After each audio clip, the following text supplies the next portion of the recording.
গণভোটের রায় ও জুলাই জাতীয় সনদ বাস্তবায়নের দাবিতে নীলফামারীতে ১১ দলীয় জোটের উদ্যোগে গণমিছিল ও সমাবেশ অনুষ্ঠিত হয়েছে। আমাদের লোকালয় বার্তা নিউজের রংপুর সংবাদদাতা মোহাম্মদ ইউসুফ খানের পাঠানো তথ্য ও ভিডিও চিত্রের ডেস্ক রিপোর্ট। শনিবার ২রা মে বিকেলে শহরের বড় মসজিদ প্রাঙ্গণ থেকে মিছিল বের হয়ে প্রধান সড়ক প্রদক্ষিণ শেষে ডিসি মোড়ে সমাবেশে মিলিত হয়।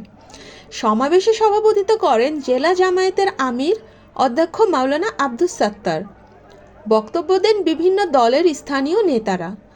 বক্তারা বলেন, গণভোটের রায় দ্রুত বাস্তবায়ন ও জুলাই জাতীয় সনদ কার্যকর করতে হবে, অন্যথায় বৃহত্তর আন্দোলনের হুঁশিয়ারি দেন তারা।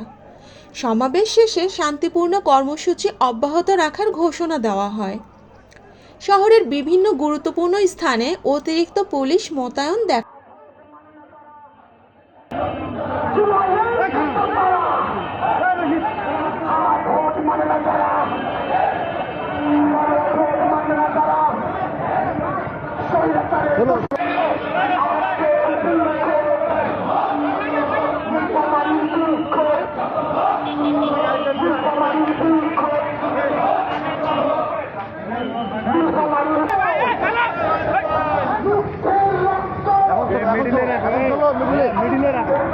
মিডিলে রাখো।